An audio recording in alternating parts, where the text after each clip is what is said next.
안녕하세요. 아틀란타에 살고 있는 김진입니다. 반갑습니다. 화가 났을 때 어떻게 푸세요? 화낼 줄 모르는 사람 있나요? 없습니다. 화내는 게 더 어려운가요? 화를 참는 게 더 어려운가요? 저는 정신과 의사도 아니고 심리 상담사도 아니고 그냥 50년을 넘게 산 아줌마가 공개하는 화내는 방법 노하우를 공유하도록 하겠습니다.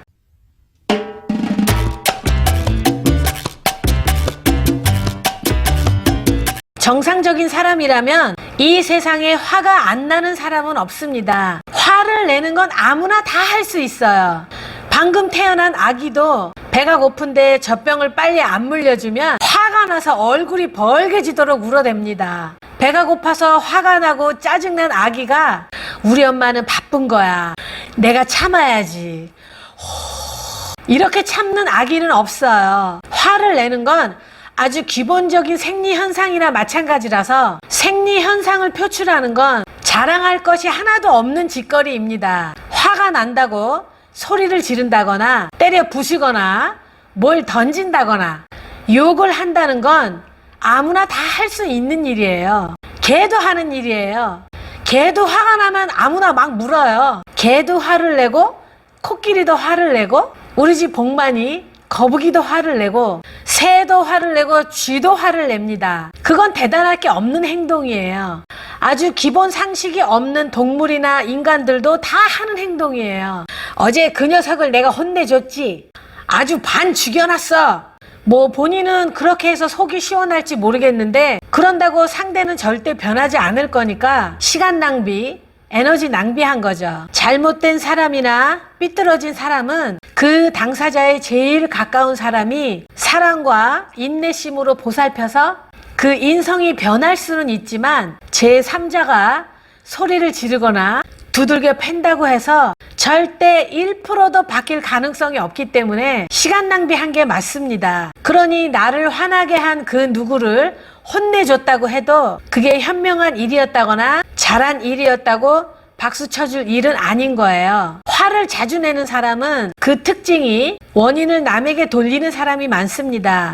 얘 때문에 이렇게 됐고 제가 조금만 신경을 써도 이렇게 되지 않았고 네가 이래서 내가 이렇게밖에 안 됐고 엄마 때문에 지각을 했어. 집에 돈이 없어서 내가 이 모양이야. 마음속의 원망이 습관적으로 나오는 사람이 화를 자주 내거나 짜증을 자주 냅니다. 어떤 사람은 모든 게 다 내 탓이야. 자신을 원망하고 스스로 화내는 사람이 있어요. 그게 거울 보고 혼자 화를 내고 끝나면 참 다행인데 기분이 나쁘거나 우울한 그 상태가 나도 모르게 가족들이나 다른 사람에게 표출된다는 것이 문제입니다.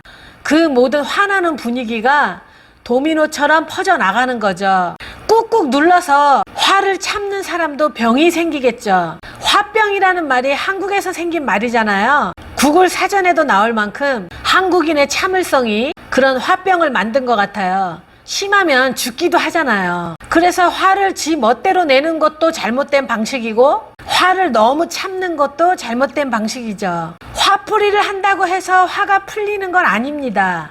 어떤 때는 성질대로 화를 내다가 더 화가 나게 만드는 경우도 있거든요. 벽을 치는 사람도 있고 소리를 지르는 사람도 있고 나를 화나게 만든 그 대상이 내가 화내는 걸 보고 가만히 참아주는 사람이 아니라면은 처음엔 서로 소리를 지르다가 폭력을 휘두르기도 하고 나중엔 무기도 등장하고 애들 싸움이 온 가족 패싸움이 되기도 하잖아요. 핑퐁처럼 끝없는 전쟁이 되는 거죠. 때로는 내가 좀 져준다 생각하고 한 발 물러나 주는 게 제일 좋은 방법입니다만 한 발 물러나 져주는 걸 잘하는 사람이 있고 잘 못하는 사람이 있잖아요. 왜냐하면 그것도 습관이 되고 대대로 물려주는 대물림이 되기 때문이에요. 아무리 화가 나도 옆에 사람이 있는 데서 소리 지르지 마세요. 소리 지른 사람은 화풀이가 좀 될 거예요. 우리가 스트레스 쌓일 때 산에 올라가서 야호! 뭐 이러고 소리를 지른다거나 노래방에서 고래고래 고함 지르고 노래하고 나면 우리 스트레스가 조금 풀리듯이 이런 개구리 신발 끈 닌게로 마이씨!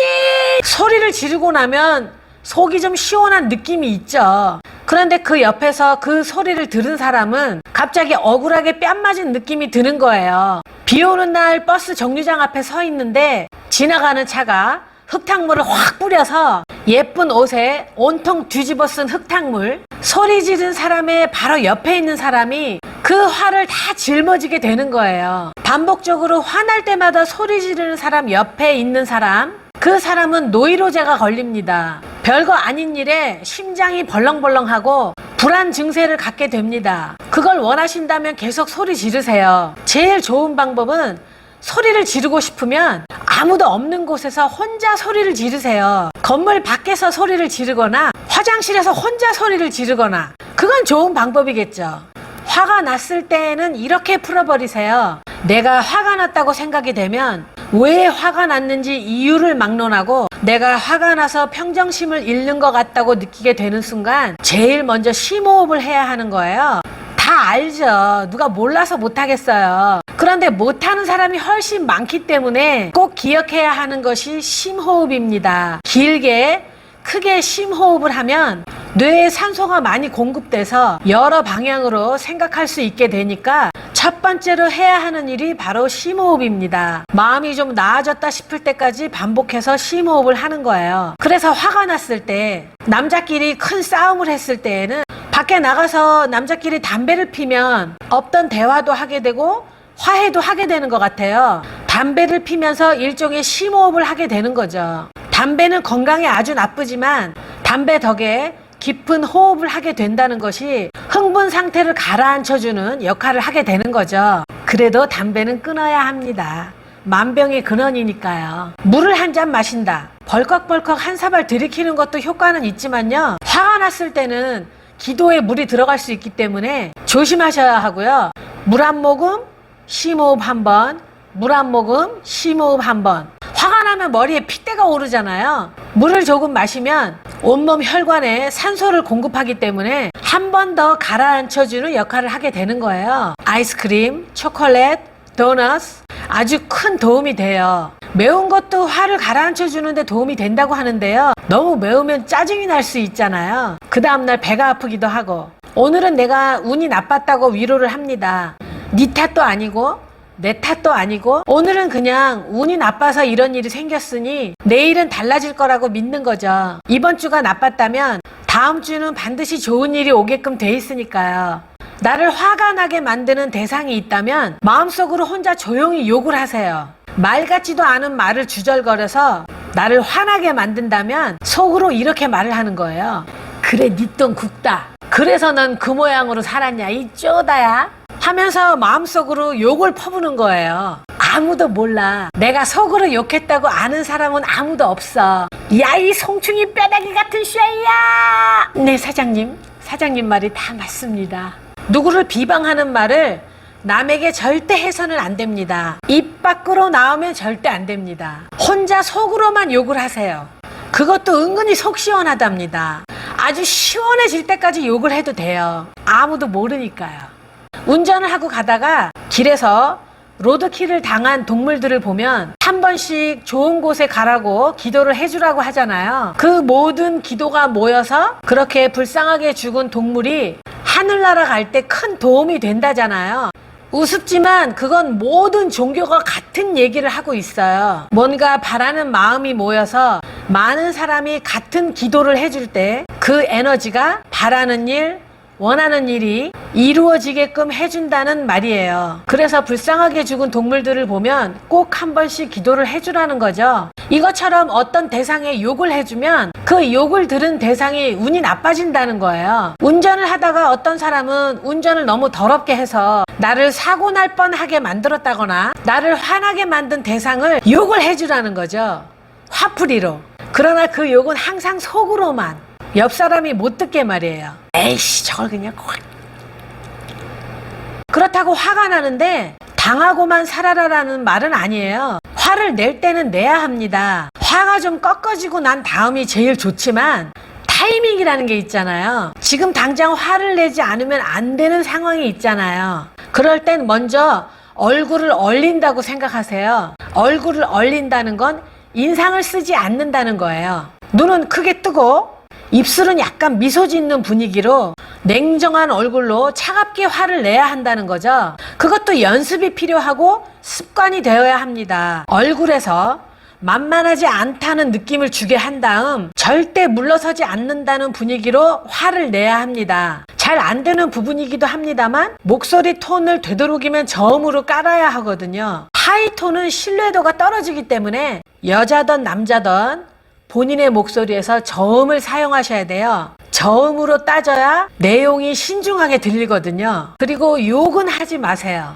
욕이 나오면 무식해 보이기도 하지만 이미 평정심을 잃었다는 말이기 때문에 상대에게 약점을 잡히는 것과 마찬가지죠. 어떤 사람은 부부 사이에서도 다툴 때는 욕을 막 하더라고요. 그런 일은 절대 없어야 합니다. 누군가와 서로 화를 내고 다투는 일이 생겼을 때는 두 가지 옵션이 있다는 걸 재빠르게 생각하셔야 돼요. 이 상황에서 내가 끝까지 밀고 나갔을 때 어떤 결과가 생기는가, 내가 바로 사과를 한다면 어떤 결과가 생기는가, 이기느냐 항복하느냐, 이 두 가지를 두고 빠르게 판단을 하셔야 하는 거예요. 이게 꼭 내가 화를 내서 이익이 있는 건지 나한테 손해인지 손익을 빠르게 따져야 하는 거예요.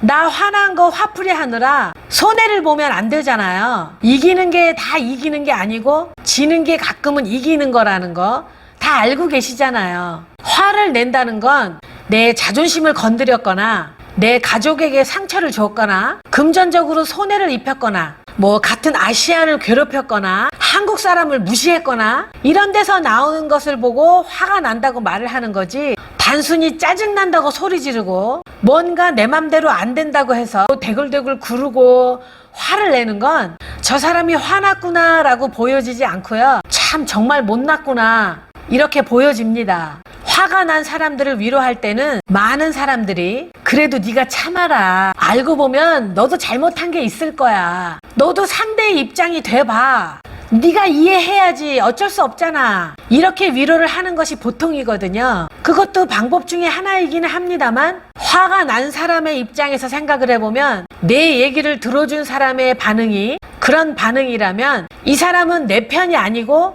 나를 화나게 만든 사람의 편이라고 생각하게 되거든요. 누가 화가 나서 나한테 하소연을 할 때에는 예수님이나 부처님처럼 대답해 주길 원하는 게 아니고요, 그저 내 편이 되어주길 바라는 거예요. 그러니까 화난 사람을 위로해 주려면 같은 방향에 서줘야 한다는 거죠. 나 누구 때문에 화나고 열받아 죽겠어 이렇게 말하면 그래? 그 인간 아주 안 되겠네, 언젠가는 지가 한 행동 때문에 자멸할 거야, 두고 봐 이 썩을 인간, 이렇게 편을 들어줘야 화가 누그러들기 시작하거든요. 내가 편을 들어주다가 더 화가 나서 흥분해 있으면 오히려 처음에 화냈던 사람이 나를 달래주기도 합니다. 아니 뭐 그렇게까지 나쁜 사람은 아니야, 이렇게 말이에요. 그것도 현명한 리액션 중에 하나예요. 인간관계란 친구든 형제든 부부든 부모님과 자식 사이건 항상 좋을 수만은 없죠. 가끔 싸우기도 하고 섭섭한 것도 많고 자존심 상하는 일 생길 수도 있습니다. 그럴 때 나를 화나게 한 그 대상이 어떤 환경에서 태어나고 어떻게 자랐는지 그 대상의 과거를 꼼꼼히 되돌아봐주면 이해 못할 일도 없을 거라고 생각합니다. 전에 제 주변에 남편을 일찍 여의신 어떤 아주머니께서 해주신 말씀 중에 이런 말이 기억나요. 사랑하기도 짧은 시간인데 화내고 싸울 시간이 어디 있느냐고. 매일매일 웃으시고 행복한 하루하루 되세요. 감사합니다. 항상 감사드립니다. 구독과 좋아요 부탁드려요. 구독과 좋아요는 공짜예요.